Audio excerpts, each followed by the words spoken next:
hakim MK yang meloloskan Gibran itu melanggar etika berat yang dipimpin oleh pamannya. Ini sebetulnya kasus itu ketika diproses itu sudah melanggar etika. Ini kalau kita tidak menjalankan roda pemerintahan dengan benar. Jadi jangan salahkan kalau ada kelompok masyarakat yang mengatakan bahwa ini hukum manusia ini memang nggak benar. Hanya orang kembali mencoba hukum Tuhan. Ikon perubahan kita bikin, kita kompakan sama-sama dengan etika. Jadi penegakan etika itu sudah separuh lebih konsep perubahan. Kita kawal siapapun pejabat negara, pejabat pemerintah yang akan mengingatkan bahwa etika itu penting. Tegaknya sebuah bangsa itu sangat bergantung pada akhlak bangsa itu sendiri. Jika akhlaknya sudah hancur, sebetulnya bangsa itu sudah tidak ada.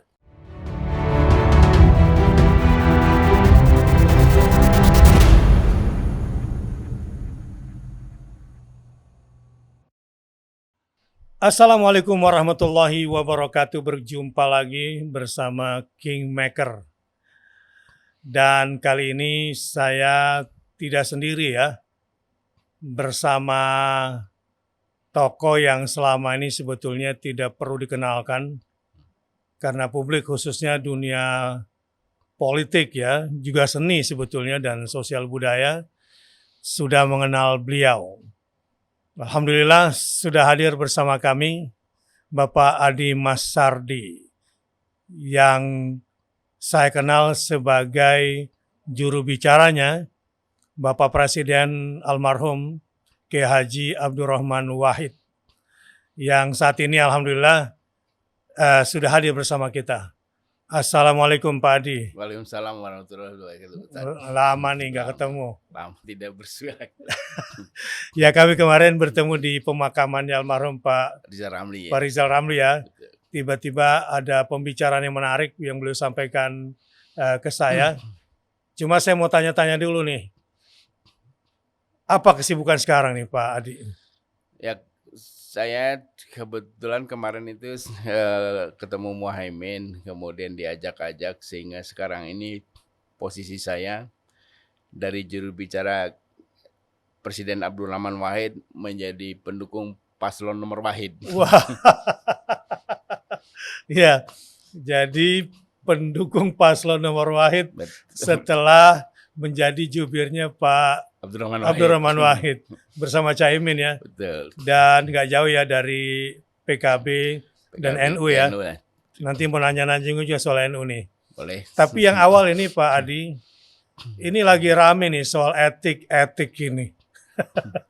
Jadi yang menarik buat saya tuh, ya selama ini kita nggak dapat ya perbincangan detail seputar etika di kalangan petinggi. Mungkin karena sudah malu ya, apalagi di bidang politik gitu. Nah ini memang saya sendiri terkaget-kaget sudah 2 kali ini dalam Pilpres kali ini, dalam panggung politik kali ini tiba-tiba muncul kata etika yang selama belasan tahun tuh hilang di permukaan politik kita. Iya. Tiba-tiba dimunculkan oleh Anies. Iya. Nah, pertanyaan banyak orang tuh apa pentingnya sih etika di dalam politik? Karena orang tahu kan politik itu memang dunia brengsek, dunia tipu menipu.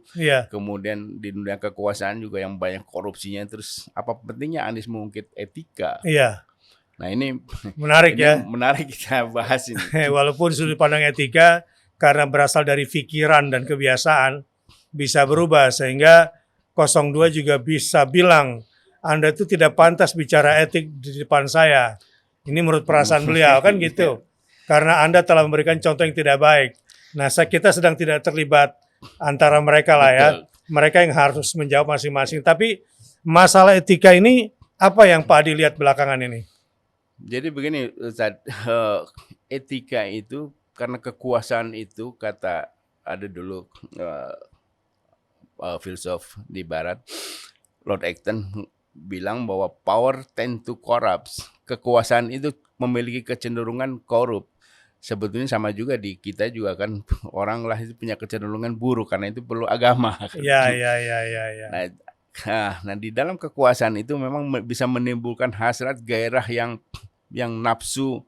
Dengan kekuasaan itu nafsu buruk itu bisa terekspresikan dengan luar biasa. Kalau Itu sebabnya Lord Acton bilang power itu tend to corrupt. Nah, tetapi berbeda cara pandang masyarakat Barat dengan kita di sini mengartikannya. Nah, masyarakat Barat itu yang menarik karena power itu tend to corrupt, maka siapapun yang akan masuk ke kursi kekuasaan, etikanya harus dijaga, moralnya harus diintai. Ya. Itu sebabnya kalau kayak contoh misalnya yang paling terkenal itu kan biasanya Amerika. Ya. Di Amerika itu kandidat presiden itu diperiksa keluarganya, bagaimana dia mengatur keluarga, bagaimana dulu kuliahnya, bagaimana dulu SD-nya. Ingat nggak dulu Ustadz dulu ketika Obama mau running presiden, ada orang dari Amerika datang ke sini ke SD Basuki meriksa bagaimana dulu. Ya, sampai kita tahu akhirnya ya. Kalau dia pernah di Indonesia. Jadi dia teliti mulai dari kecil sampai besar itu kelakuannya benar apa enggak. Iya. Itu sejauh itu ya. Sampai sejauh itu karena begitu dapat kekuasaan nggak akan ada lagi yang bisa mencegah kalau dia melakukan kejahatan. Itu sebabnya etika itu menjadi penting. Dan tingkah laku calon-calon pemimpin itu menjadi penting, bahkan yang personal bagaimana dia urusan dia dengan istrinya, dengan anaknya.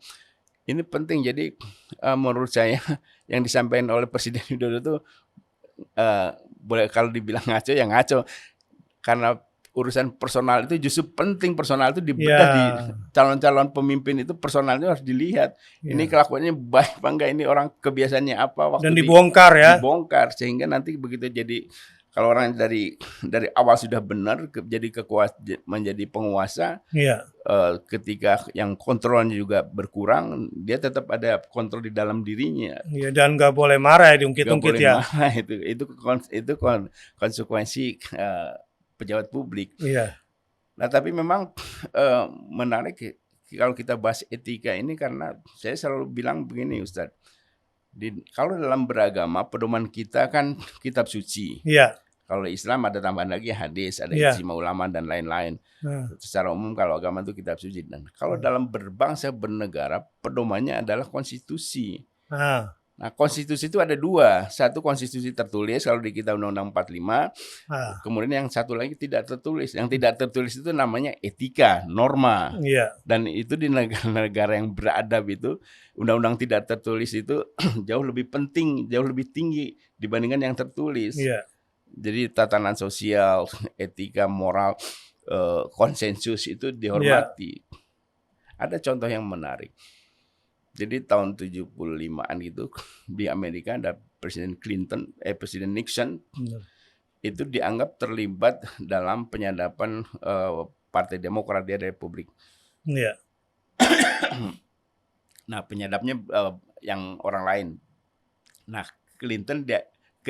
Nixon dianggap tahu, tapi Nixon bilang nggak tahu, dia berbohong. Nah, karena Nixon ketahuan berbohong, maka Parlemen Amerika mau mengimpeach. Jadi bukan melanggar konstitusinya karena dia berbohongnya. Itu masalah etika di situ masalah etika yang begitu tingginya akhirnya Nixon mundur.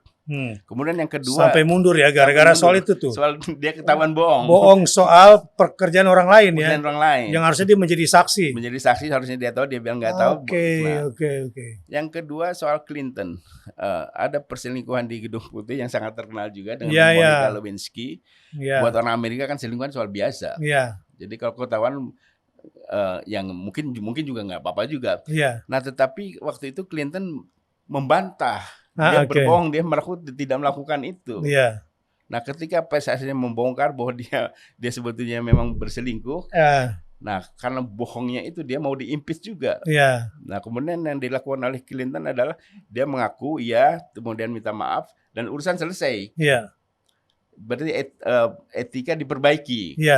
Nah, jadi begitu tingginya soal etika dan moralitas di negara yang non Pancasila. Ini yang menarik. Ya, jadi begitu sakral ya masalah etika ya. Masalah etika bahkan bisa menjatuhkan seorang penguasa. Nah, setidaknya minimal dia minta maaf gitu ya. Kalau memang rakyat masih menerima, silakan lanjutkan. Jika tidak, dia harus turun gitu ya. Betul. Jadi di negara orang di kita pejabat sehari 3 kali bohong gak ada masalah. Nah, ini masalahnya nih. Jadi di kita ini sebetulnya nggak kurang lah nilai-nilai etika baik yang tertulis maupun yang tidak tertulis. Apalagi kita bangsa Timur, bangsa Indonesia, religius pula gitu kan. Nah, masalah etika di Indonesia ini sebetulnya kalau kita lihat di lingkaran penguasa dan politik, apa yang Pak Adi lihat sekarang dan sebelumnya? Jadi kalau saya lihat kenapa Anies ngotot soal etika itu, sebetulnya kelihatannya perubahan kecil, tapi kalau etika itu diterapkan di kalangan pejabat, itu dampaknya luar biasa. Lebih dari gerakan yang pernah kita bangun, menggerakkan demo-demo, kalau dengan etika yang seperti yang Anies mau etika itu dilakukan, dipedomanin oleh para pejabat, ini luar biasa. Akan terjadi perubahan yang besar. Nah mungkin itu sebabnya dalam momentum ini Anies selalu mengangkat soal etika. Nah jadi kalau pemimpin mengabaikan etika, maka kecenderungannya seperti Lord Acton itu, dia akan melakukan segala hal dengan menghalalkan segala cara. Nah ini yang berbahaya buat kita, buat rakyat. Makanya 2 kali debat itu poin etika penting. Dan saya kira kalau benar, kalau kita pikir kalau Anies bisa menegakkan etika di kalangan pejabat, itu clear. Nah yang menarik itu kalau kita flashback, saya dulu ingat almarhumah Ibu Tien Soeharto. Dulu di zaman Soeharto itu Ibu Tien itu menjaga etika para pejabat, Ustadz. Jadi pejabat itu tidak boleh menyakiti istrinya, tidak boleh selingkuh. Jadi negara seolah-olah itu mengatur dengan siapa dia tidur. Sampai sejauh itu. Sampai urusan private padahal ya. Private. Tapi apa kita lihat hasilnya? Di era Orde Baru memang secara politik otoriter. Tapi kehidupan para pejabatnya relatif fine karena ada penjaga moral namanya Ibu Tien. Para pejabat itu takut sampai tingkat RW. Dan dim atau yang lebih rendah dari itu camat. Jadi kalau istri camat mengadu ke istana bisa langsung direspon, pejabatnya bisa langsung dipecat. Jadi sangat ketakutan waktu itu dan ada penjaga pengontrol moral itu Ibu Tien itu. Nah jadi sekarang ini menurut saya kalau ada penjaga moral, penjaga etika, ya kita nggak akan serusak-rusak inilah. Jadi memang apa yang telah berjalan di Indonesia ini sebetulnya sudah adalah standar-standar etik sebagai seorang penguasa, sebagai seorang pejabat ya, terutama pejabat publik. Nah, tentang diulangnya 2 kali itu dalam debat, memang Pak Anies melihat apa sih di situ? Saya curiga Pak Anies melihat kalau hal ini ditoleransi, kemudian menjadi kebiasaan lagi pada saat dia nanti berkuasa, ini akan menjadi bumerang buat dirinya. Jadi lu dulu nggak mau persoalan soal etika nih, menyimpang nih diam aja nggak ada masalah. Dia menjadi bumerang sehingga menurut saya apa yang akan perubahan yang akan dilakukan oleh Anies itu akan memenuhi banyak hambatan. Jadi kalau dia terabas dulu soal etika, jadi waktu kampanye dia menekan etika, kemudian setelah jadi presiden insya Allah nanti dia pejabat-pejabatnya mulai dari gubernur sampai ke bawah dikawal juga etikanya, menurut saya menjadi lebih mudah lah buat bangsa ini untuk keluar terutama dari standar etika yang tertulis nih. Terutama kita mulai dari gampang dulu menilai. Yang tidak tertulis ini kan subjektif sekali. Walaupun etika itu sendiri kadang-kadang sangat subjektif karena hasil pikiran dan kebiasaan. Walaupun nanti ada 2 tuh kalau nggak salah jawabannya. Ada etika yang bersumber pada filsafat, ada etika yang bersumber pada agama, norma-norma agama. Nah di agama ini juga ketat nih. Kalau yang tertulis dalam kasus ini misalnya sampai 2 kali dalam debat itu kelihatannya soal Gibran kalau nggak salah ya. Memang soal Gibran karena ada fakta bahwa hakim MK yang meloloskan Gibran itu melanggar etika berat yang dipimpin oleh pamannya. Ini sebetulnya kasus itu ketika diproses itu sudah melanggar etika. Keputusannya lebih melanggar lagi. Jadi harusnya sang paman itu harus menolak, apalagi sebetulnya secara fisik itu barang ini sudah cacat karena masuknya tidak halal. Karena masuknya kalau nggak salah hari Sabtu dan orang nggak ada juga, kemudian tetap ditandatangani, kemudian diproses. Ini ketika diproses sudah barang haram, kemudian keputusannya kan tambah haram juga. Nah pertanyaannya gini Tad, kalau prosesnya haram, jadi kalau barang haram itu kemudian melalui proses yang haram, itu kan hasilnya haram juga. Ini haram berdasarkan konstitusi ya. Betul. Ini haram secara konstitusional gitu. Nah, kalau ini kan kalau menurut konstitusi akhirnya bisa diterima, ini kan prosesnya ini barang haram diproses. Iya. Tapi akhirnya bisa jadi halal gimana itu? Nah, menurut saya sih nggak bisa halal. Seharusnya Karena tidak. kalau misalnya contohnya kalau di kita kan babi ini haram, biarpun dimasak rendang kan rendangnya kan Ya. tetap haram, tetap Iya. babi. Nah, Iya. ini kira-kira begitu.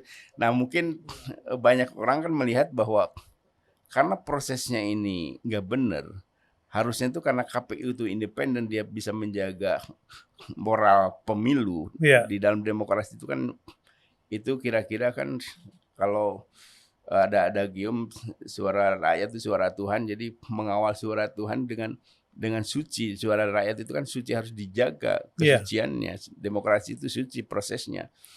Nah, kalau KPU sendiri kemudian tidak melihat ini haram, ya memang masalah juga ke depannya. Apa karena memang di KPU nggak ada standar etik soal itu?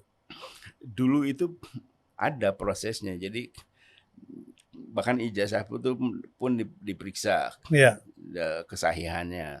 Yang lain-lain diproses, prosesnya itu benar. Nah, saya nggak tahu sekarang ini KPU Bawaslu seperti tutup mata terhadap persoalan ini. Iya. Padahal kita tahu kalau proses pemilu demokrasi ini kan pemberian trust dari rakyat kepada seseorang yang merepresentasikan kehendak rakyat. Iya. Nah, kalau itu prosesnya cacat, dijadiin satu dengan barang-barang haram, menurut saya ya menjadi tidak afdol, tidak akan membawa berkah untuk bangsa ini, untuk rakyat ini dan kepemimpinannya. Betul. Jadi kalau segala sesuatu yang prosesnya tidak bagus, prosesnya menghalalkan segala cara, produknya pasti juga akan bermasalah. Ya, kalau caranya sudah salah maka hasilnya juga bermasalah. Betul. Ya. Ya, kaidah-kaidah agama di situ banyak. Tapi kita bicara di masalah politiknya dulu ya. Mungkin secara filosofinya dulu ya. Bahwa seharusnya kan seorang pemimpin itu menjadi teladan dalam beretika. Betul. Kan itu dasarnya ya. Terutama dalam menjalankan amanah berdasarkan konstitusi. Ya. Nah, ini persoalannya kalau dari awal konstitusinya yang sudah harus menyesuaikan dengan selera si calon penguasa ini gitu. Nah, ini memang masalah tadi sudah. Jadi terbalik ya. Tadi sudah benar bahwa pusat biasanya kan pusat kekuasaannya pusat tata nilai. Iya, pusat tata nilai. Nah. Karena itu kalau di zaman raja-raja dulu, raja itu kayak Sultan Dijo itu Saidin Panotogomo, panutan agama. Panotogomo. Nah, jadi menjadi panutan segala macam itu. Iya. Nah, kalau kemudian si pemimpin itu merasa menjadi konstitusi, nah ini cikal bakal kiamat kecil-kecilan itu di negara yang model begini. Gitu ya. Iya sih, memang sekarang ini masyarakat juga jadi galau juga ya melihatnya. Karena misalnya begini, kan isu tentang masalah konstitusi ini kan dari sebelumnya sudah direncanakan. Betul. Ya, sampai dibuatlah mahkamah kehormatan nih. Dan hasilnya juga ada keluar. Betul. Bertentangan dengan etik. Tapi ini terus berlangsung. Jadi apa sebetulnya yang sedang terjadi ini? Nah, waktu itu memang saya juga curiga sama Jim Lee ya. Itu kawan kita kan, sahabat kita juga. Ini apa maksudnya dia bikin MK tapi keputusannya tidak bisa mengubah keputusan yang salah. Tapi saya bilang sama teman-teman, paling tidak Jim Lee ngasih tahu lah kepada kita bahwa barang ini salah. Iya. Habis itu kan ada proses lagi. Kita harap waktu itu KPU melihat isyarat ini. Iya. Karena KPU itu punya otoritas bahwa ini tidak sah. Iya. Saya tidak bisa menerima karena prosesnya cacat. Iya. Selesai. Harusnya begitu kan? Harusnya begitu. Nah, ini kita tiba-tiba berjamaah mengesahkan, menghalalkan semua ini. Iya. Dan ini kan kemudian juga berdampak kepada masyarakat yang terpaksa harus tutup mata terhadap persoalan ini, terhadap langkah-langkah yang salah itu menjadi permisif. Iya. Buat apa dibentuk mahkamah kehormatan kalau pada hasilnya udah jelas, betul, tapi nggak ada tindak lanjutnya gitu? Betul. Nah, jadi kalau kita di kalangan intelektual atau tokoh masyarakat menjelaskan bahwa ini salah, Jadi salahnya kan memang apa yang disampaikan itu ya setengahnya itu benar. Bahwa kalau rakyat nggak suka ya jangan dipilih. Tapi kan persoalannya itu bukan kalau rakyat tidak suka tidak dipilih. Ini kalau tidak ada yang milih pun bisa jadi kan jadi masalah juga. Iya. Apa jaminannya bahwa kalau rakyat tidak memilih itu kemudian memang tidak ada yang milih? Oke. Kita nggak tahu nih karena kertas suara semua rahasia, KPU juga lebih banyak tertutup soal suara-suara. Seperti misalnya contoh kecil kemarin ada peristiwa di Taipei. Tahu-tahu surat-surat sudah dicoblosin. Iya. Nah kita tahu, kita cek siapa yang nyoblos kan nggak jelas juga. Iya. Nah pertanyaan kedepannya itu kan itu juga. Ini kalau rakyat tidak suka, tapi kemudian ada surat suara yang dicoblos atas nama yang wakil yang itu mungkin terjadi apa tidak? Iya. Ya. Nah terkait ini tadi tentang Amerika tadi, persoalan etik bisa menuju kepada impeachment. Nah prosesnya itu menuju ke sana harusnya bagaimana sih?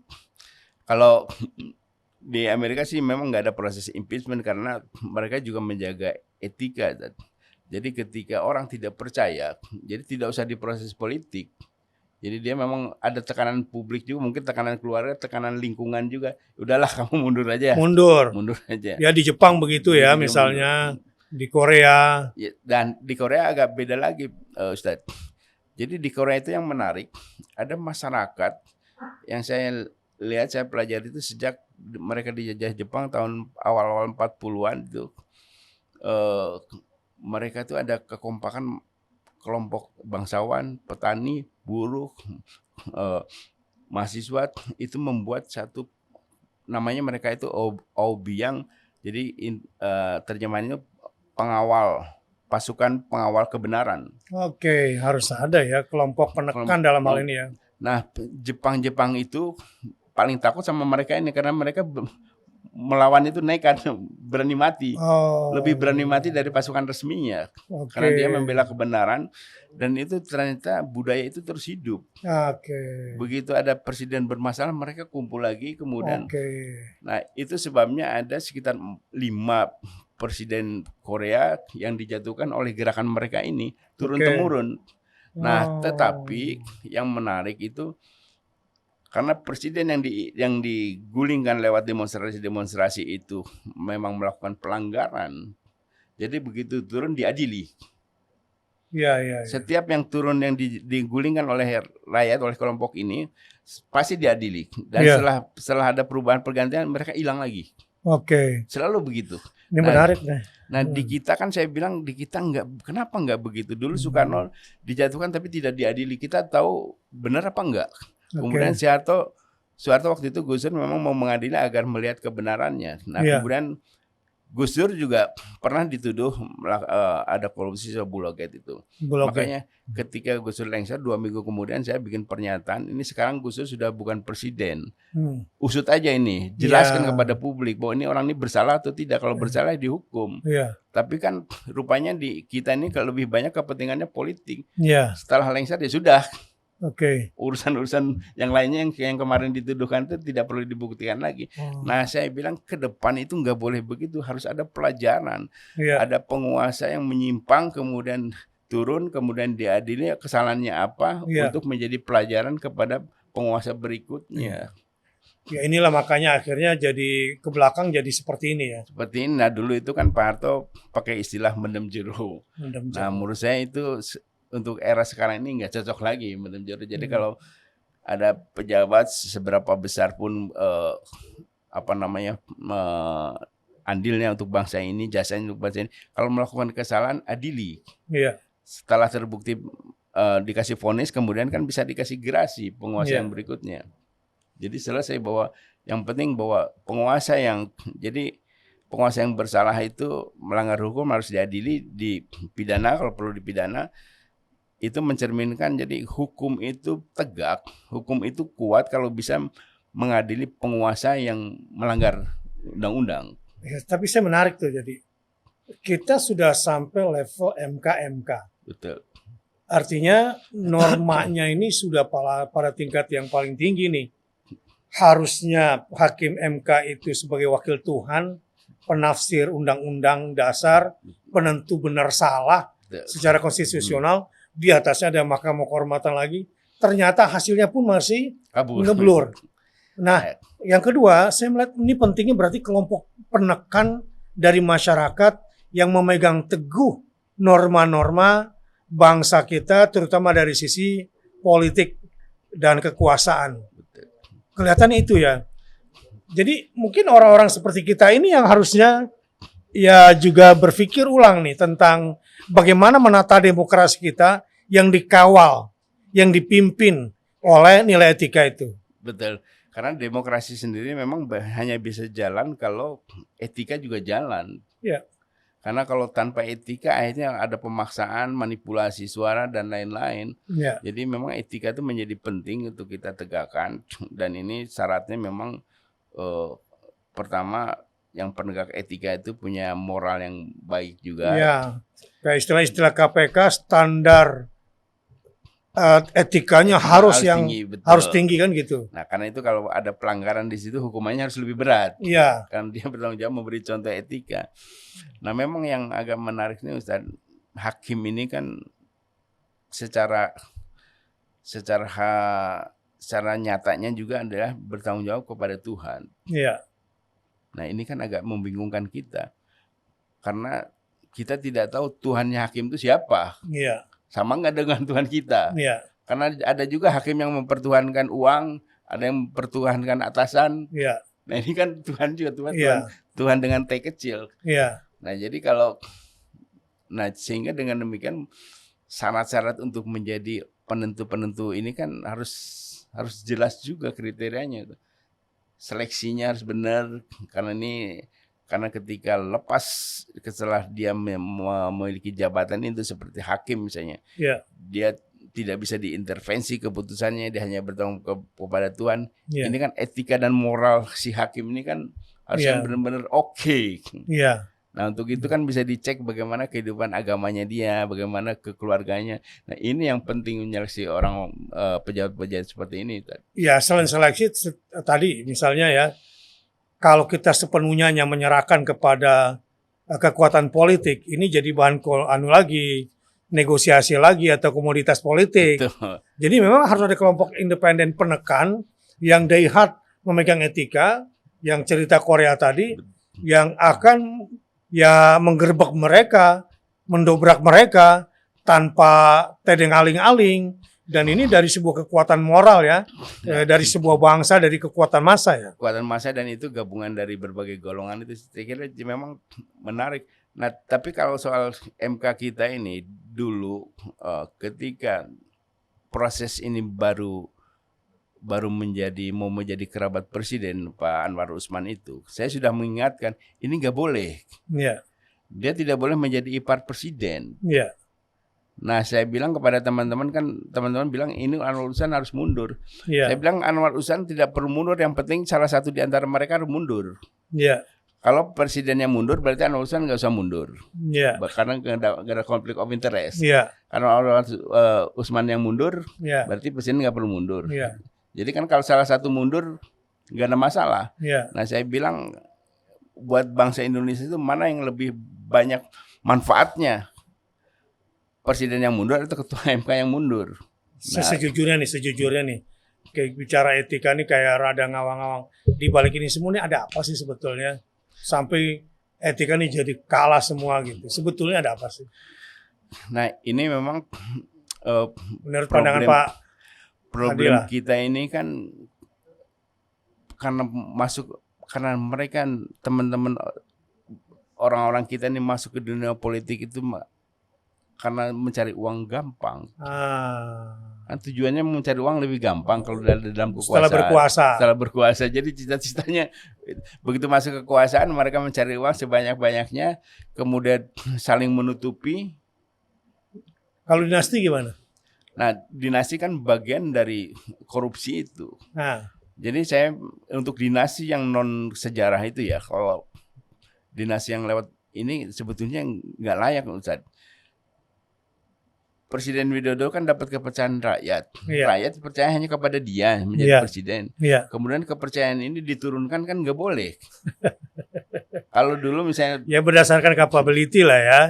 nggak begitu juga, maksud saya begini, kalau Pak Ustadz Ben dengan pasukannya terus menguasai negara, menaklukkan negara, kemudian menjadi raja, kemudian ini kan menjadi hak kita, hak personal, sehingga ketika diturunkan kepada anaknya nggak ada masalah. Iya. Atau kalau kerajaan atau kita berusaha kemudian menjadi kerajaan bisnis. Iya. Nah kemudian kita wariskan kepada anak, nggak ada masalah. Iya. Karena itu hasil kerja keras kita. Iya, ini negara ya. Ini negara, hasil kerja keras kita semua, rakyat semua diserahkan kepada dia untuk mengurus, kemudian diwariskan, kan ini nggak benar. Iya.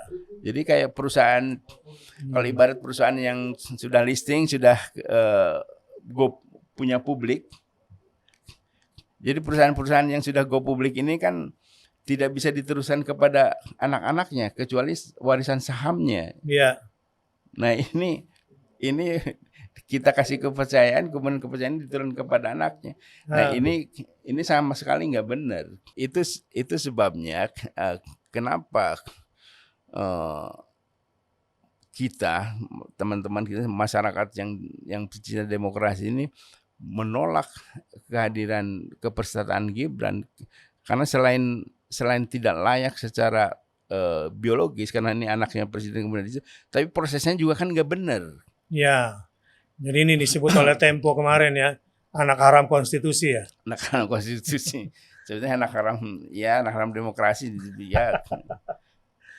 Menurut saya sih ini memang mencederai proses demokrasi. Tapi menurut saya memang ini juga tanggung jawab kita loh.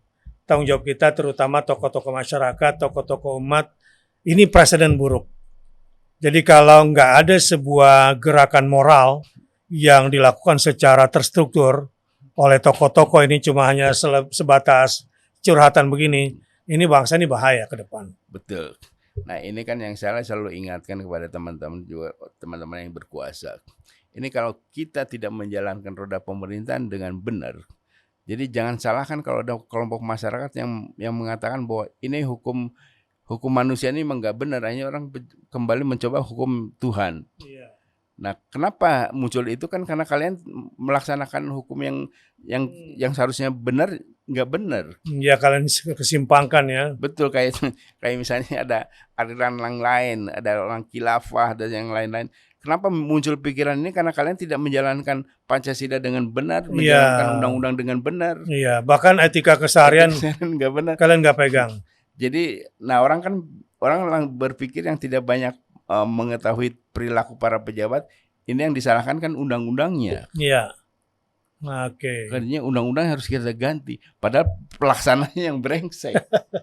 Nah ini kita harus hindari ini agar dalam bernegara ini kita juga berpikir benar, berjalan benar, berlaku benar. Nah jadi artinya gini, kalau ini kita biarkan, ini bisa bahaya nggak ke depan nih prosesnya? Sangat bahaya, orang menjadi tidak percaya lagi kepada hukum yang sudah dibangun oleh para founding father kita. Iya. Orang tidak percaya lagi kepada Pancasila. Iya. Kan yang bikin tidak percaya Pancasila kan mereka ini orang-orang ini nih. Iya. Kemudian ketika kita tidak percaya, kita yang disalahin. Betul. Padahal ente nggak ngasih contoh yang seperti apa sih Pancasila. Nah jadi saya jadi ingat dulu itu waktu baru-baru BPIP itu soal Pancasila, mau penataan Pancasila. Saya bilang rakyat itu sudah nenek-neneknya sudah Pancasila, rakyat itu sudah sangat paham Pancasila. Iya. Soekarno sendiri ngaku dia menggali dari kasanah budaya bangsa. Yang nggak ngerti Pancasila kan kalian ini pejabat-pejabat. Iya. Jadi harusnya BPIP itu mendoktrin, melatih atau menatar para calon-calon pejabat untuk dengan Pancasila. Kemudian setiap kebijakan, setiap undang-undang yang dilahirkan itu dikonfirmasi dengan Pancasila, ini sesuai dengan Pancasila apa tidak? Ada ketuhanan, ada tidak, ada perikemanusiaannya enggak? Ada kebangsaannya enggak? Ada keadilan sosialnya enggak? Kan yang penting itu. Jadi Pancasila itu bukan untuk rakyat, tapi untuk penguasa. Mereka harus menjadi pelaksana ya. Dalam melahirkan kebijakan itu berbasis Pancasila. Iya, pelaksana dan teladan. Betul. Ya. Nah sekarang begini, tentang pencopotan Ketua PWNU Jatim secara etika, saya nggak paham nih, di organisasi yang mungkin Pak Hadi kan dekat dengan Pak Gus Dur dan keluarga gitu ya. Seperti ini secara etika gimana? Menurut ini kan kalau NU Nahdlatul Ulama kan kalau dari judulnya para ulama ini para pemikir soal keagamaan. Ulama ini kan intelektual. Ya. Ini yang berbasis keagamaan. Harusnya kan paham soal-soal begini. Soal etika. Soal etika, soal tata cara berorganisasi, cara bergaul, tata cara melihat kekuasaan, tata cara melihat rakyat. Kalau ini mungkin tata cara perbedaan pemilihan gimana? Nah, ini kalau kan saya sih melihatnya begini, Ustaz. Ya. Kalau di kalangan NU aja, di kalangan organisasi para ulama saja mengabaikan itu, ya ini memang menjadi masalah besar. Oh gitu ya. Jadi akhirnya kembali saya kepada pertanyaan Anies itu soal etika. Ya. Nah mungkin ya yang menarik lagi ini kan ini kalau organisasi keagamaan harus mencontoh yang di luar agama soal etika kan nggak benar, saya tidak patut. Jadi etikanya kalau etikanya kalau kiai pilihannya berbeda dengan pimpinan pusatnya atau dia sebagai ketua gitu di Jawa Timur pilihannya berbeda, itu secara etika organisasi gimana sih?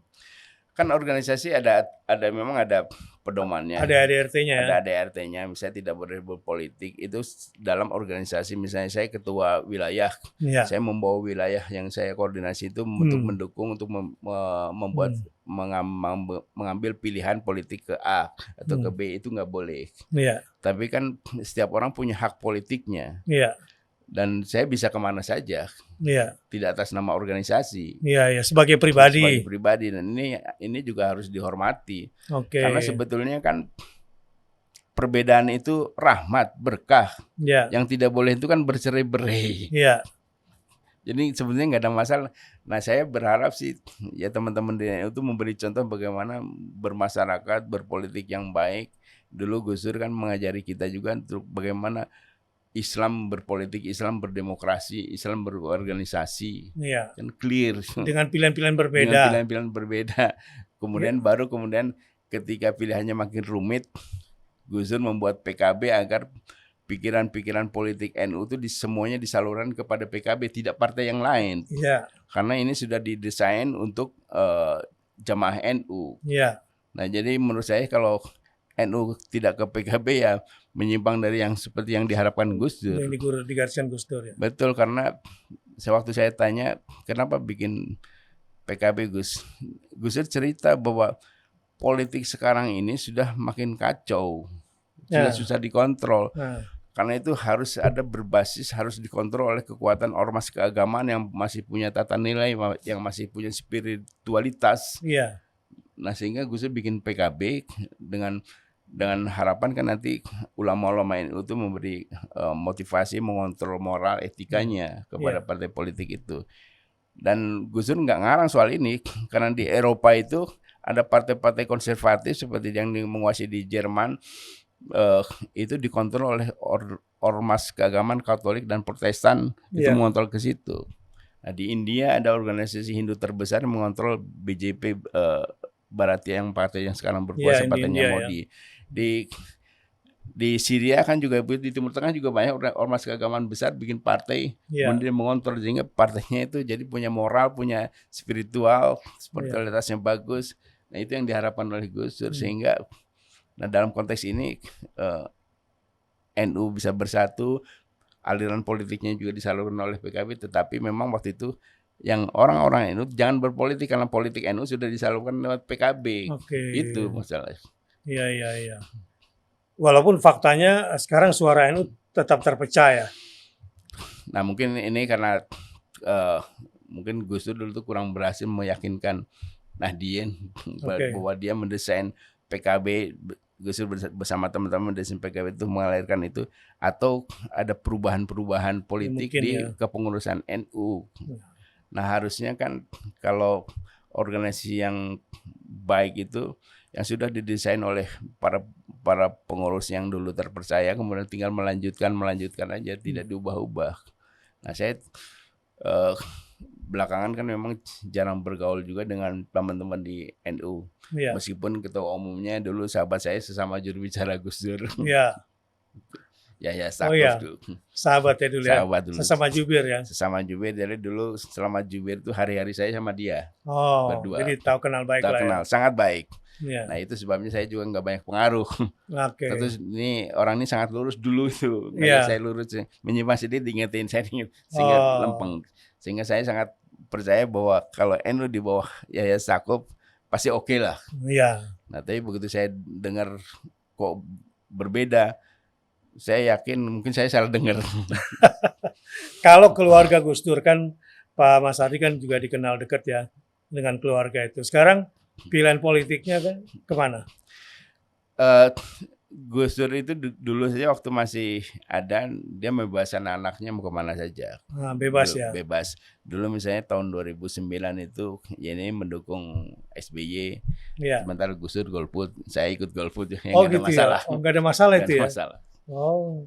Kalau sekarang Mbak Yeni kemana?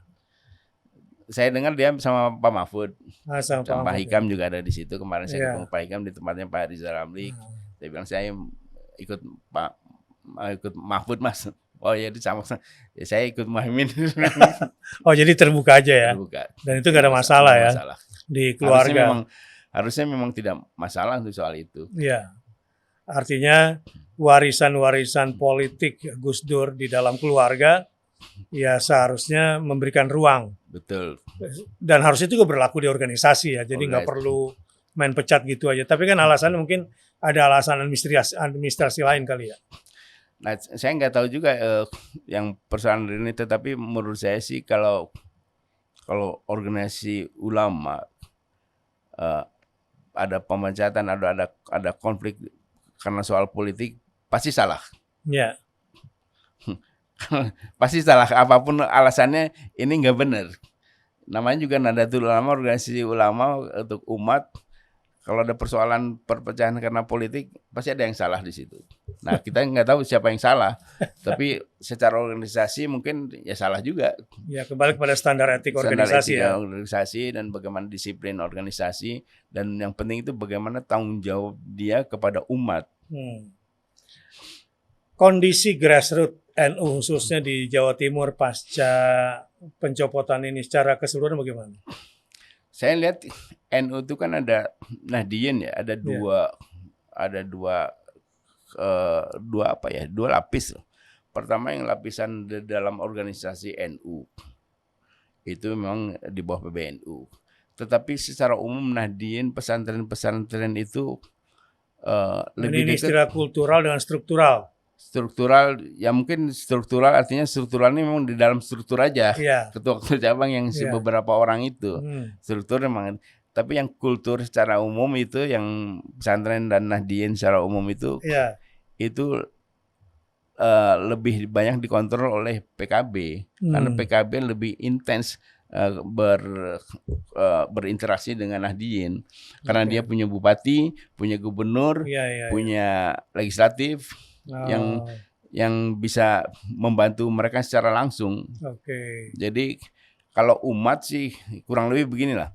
Kalau umat, saya percaya Muhaimin lebih banyak mengontrol PKB, justru pastinya. Oh gitu ya. Tapi kepengurusan organisasi PBNU ya. Struktural PBNU. Kultural PKB. Karena faktanya memang ya orang-orang kayak orang-orang Ansor, teman-teman NU ketika masuk legislatif kan lewat PKB banyak kan. Iya. Makanya waktu saya tanya, ini gimana Ansor nih? Dia bilang aman Mas. Orang-orang Ansor ininya juga legislatifnya juga PKB ya. Oke, jadi bagus. Saya bilang jangan sampai ada perpecahan di kalangan organisasi keagamaan, karena itu nggak bagus buat yang lain. Kalau Gus Durian kemana arah? Gus Durian ini kan lebih kepada organisasi budaya. Organisasi budaya, jadi mereka tidak berpolitik ya, cuma mengikuti atau mengagumi pandangan-pandangan khusus seperti itu aja. Gitu ya. Pilihan mereka masing-masing ya. Mereka masing-masing. Di bilik-bilik suara ya. Di bilik suara masing-masing, tapi ini sama sekali tidak berpolitik, dan saya yakin itu di bawah pimpinan Mbak Lisa bisa jelas itu. Baik, terakhir nih, tanggal 14 besok ada mungkin 100 hari itu peperangan. Bukan peperangan sih sebetulnya, lebih pada genocide ya. Kalau perang kan seharusnya militer dengan militer, di satu titik mereka bertempur. Tapi kali ini yang dibantai malah masyarakatnya kan, 70% itu anak-anak dan perempuan. Apa pandangan Pak Adi tentang tanggal 14 besok itu berarti udah 100 hari itu, Pak? Ya saya melihat kan ini berarti 100 hari kebiadaban terakhir ya. Iya. 100 hari terakhir kebiadaban, karena kebiadaban ini kan sudah panjang, sudah bertahun-tahun. Iya. Tapi yang paling modern itu baru yang sejak ini kan, sejak kemarin itu kan. Iya. Setelah Hamas membalas dengan roket-roket, kemudian terjadi perang. Nah, tapi Ustadz, saya kan tidak terlalu banyak memahami soal Palestina.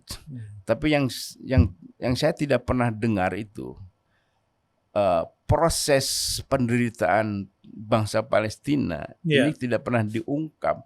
Karena kalau kita lihat ini kan mula-mula kan Israel, Yahudi itu yang dari Eropa, dari Amerika, karena ada masalah dia ke Timur Tengah, kemudian dia berdagang, kemudian membeli tanah, dapat untung lagi, ada disuntikan kiriman dari Amerika, dari Eropa, keluarganya beli tanah lagi, berdagang lagi. Nah, proses ini kan tidak pernah dijelaskan kepada kita bahwa ini prosesnya tidak dadakan kan, karena yang selama ini didengungkan kan Inggris mendukung Israel menjadi negara. Padahal sebelumnya ada proses ini, ada proses yang kita, menurut saya ada kesamaan bangsa Palestina dengan kita. Betul. Yang abai. Sebetulnya orang ini tidak hanya sekedar berdagang, ada niat jahat di balik pikiran itu. Kemudian ketika ada penyimpangan, misalnya pembelian lahan secara menyimpang kong kali kong dengan pejabat setempat, kita biarkan. Nah, akibatnya kemudian menjadi seperti sekarang ini.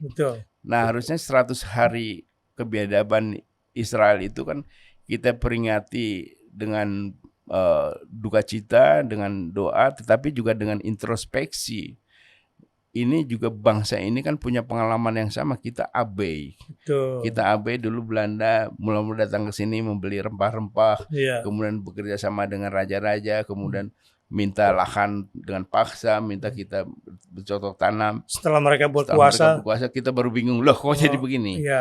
Nah, ini juga terjadi kepada dalam proses demokrasi nih, Ustaz. Ketika presiden terpilih, karena terpilih kita euforia, kemudian hari pertama melakukan pelanggaran kita biarkan, besok melakukan pelanggaran kita biarkan.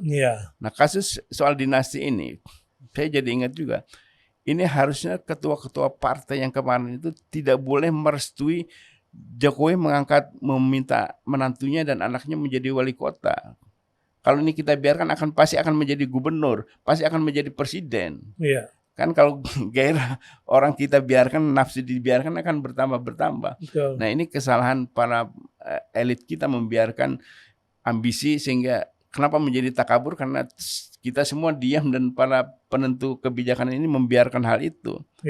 Saya tempo hari nonton film The Crown di Netflix soal cerita Elizabeth Taylor. Elizabeth. Ratu Elizabeth, ketika Ratu Elizabeth harus tugas negara keliling tempat jajahannya itu, hari-hari kemudian diserahkan kepada adiknya Margaret. Nah, ketika mewakili ratu, ini Margaret itu bertindak suka-suka, ugal-ugalan, suka-suka dia, agak menyimpang dari konstitusi, dari protokol. Besoknya ditegur sama Churchill, kamu nggak boleh ini kamu melanggar konstitusi. Lo apa salahnya, saya kan menggantikan kakak saya yang pergi. Karena kamu menggantikan, mewakili ratu, kamu itu ratu. Harus taat dengan konstitusi. Jangan seperti pamanmu juga dulu melanggar konstitusi, kemudian kita ganti. Ini kalau kita biarkan kamu melanggar, besok kamu akan lebih melanggar lagi. Karena itu kemudian di stop. Ratu Elizabeth itu mewakili Elizabethnya diberhentikan, kemudian didatangkan ibunya. Nah, jadi betapa waspadanya mereka itu, begitu ada penyimpangan sedikit langsung di-cut. Nah, itu sebabnya mereka juga belajar dari gelagat-gelagat dulu kenapa tiba-tiba muncul Hitler. Nah sekarang kan begitu ada gejala-gejala orang kalau kita kan akhirnya muncul tuh oligarki betul-betul, tahu-tahu kan seolah-olah sudah besar, padahal ada proses panjang ada prosesnya dan kita biarkan proses itu membesar. Iya, memang ada seseorang di Inggris cerita ke saya, dia keturunan India Muslim, keluarga dia berjasa terhadap orang Yahudi di Inggris karena dia sudah lebih dahulu tinggal di Inggris. Bilang begini, kamu tahu Bakhtiar, bagaimana Israel itu mencaplok Palestina? Mereka di Inggris itu punya lembaga keuangan, semacam koperasi di kita nih awalnya. Yang mau tinggal di Palestina mereka biayain. Yahudi Eropa ini, gitu. Kemudian mereka sampai bikin bank, lalu fokus di properti, lalu bekerja sama dengan properti Arab. Sama di kita, mereka pergi haji supaya orang-orang sana maunya jual sama Pak Haji. Dan itu dia kerjakan dan beli tanah. Seperti di Indonesia, belinya 100 hektar, ngambilnya 500 hektar. Bekerjasama dengan pejabatnya. Bekerjasama dengan pejabatnya, dengan pengkhianatnya. Jadi mereka ngaku beli. Palestina juga begitu dulu. Nah, bagaimana dengan Indonesia?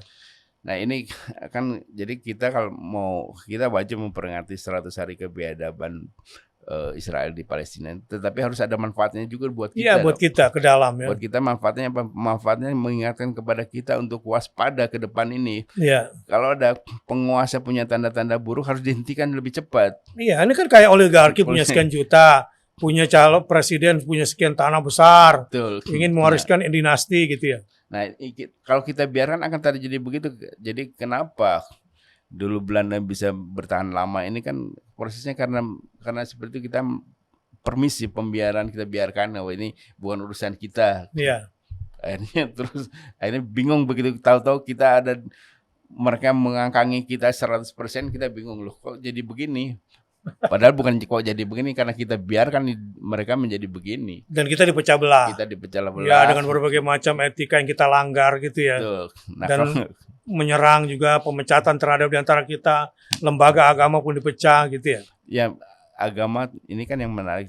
Agama itu yang paling konsisten menjaga etika, karena perintah agama kan menjaga etika umat manusia di muka bumi. Ini kalau ini dirusak, maka rusaklah semuanya. Rusak semuanya. Rusak semuanya. Ya pakai teorinya Imam Ghazali lah tuh ya. Jadi kalau rusak agamanya itu rusak semuanya. Dan yang menarik ini kan rusaknya masyarakat karena rusaknya pemimpin. Betul. Rusaknya pemimpin karena rusaknya tokoh agamanya. Nah, saya kira kalau mengembalikan tokoh agama kan lebih gampang lah, meluruskan kembali, karena mereka dari kecil kan sudah terbina ya. Jadi tinggal ngatur safnya kembali aja. Iya. Nah, saya lihat sih kalau soal faktor ini sebetulnya Tuhan itu sudah menurunkan berkah kepada bangsa ini. Umat ini safnya diatur kembali, diatur kembali, diluruskan. Nah, tinggal bagaimana, apakah kita mau membiarkan lagi ada yang merusak atau tidak. Saya berharap sih ini sudah selesai lah. Jadi dengan slogan, dengan apa namanya ya, yang ikon, kita bilang aja ikon Anies ini misalnya, atau salah satu pemimpin dengan etika. Jadi kita ingatkan, Anies, kamu dari awal majunya dengan etika loh. Iya. Kamu jaga ini. Iya. Nah, kita semua mengingatkan itu terus. Terima kasih, nggak terasa nih sudah hampir 1 jam obrolan kita. Nggak ada habis-habisnya memang. Dan sahabat-sahabat Kingmaker yang berbahagia, terima kasih ya, hari ini kita dapat banyak pencerahan dari Pak Adi Masardi, dan mudah-mudahan kita bisa mengambil banyak manfaat. Closing statement-nya apa kira-kira? Jadi ikon perubahan kita bikin, kita kompakan sama-sama dengan etika. Jadi penegakan etika itu sudah separuh lebih konsep perubahan. Jadi kita kawal etika, kita kawal siapapun pejabat negara, pejabat pemerintah yang akan maju maupun yang sudah jadi sekarang ini, dengan mengingatkan bahwa etika itu penting, karena segala sesuatu bisa clear kalau kita beretika. Dan salah satu hal yang penting perbedaan manusia dengan binatang tuh, manusia punya etika, binatang enggak. Baik, itu aja.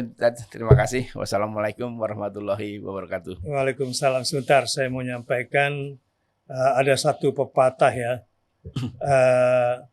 dalam jargon ini ya. Nanti dipotong khususnya ini ya. Jadi berkaitan dengan etika ini, kita mengenal dalam kesantrian kita terutama, innamal umamu akhlaqun mimma baqiyat. Jadi tegaknya sebuah bangsa itu sangat bergantung pada akhlak bangsa itu sendiri. Jika akhlaknya sudah hancur, sebetulnya bangsa itu sudah tidak ada. Mudah-mudahan Allah berikan kita pemimpin yang memiliki etika yang kuat dan memiliki komitmen kebangsaan yang bermartabat. Jumpa lagi insya Allah di Kingmaker berikutnya. Wassalamualaikum warahmatullahi wabarakatuh.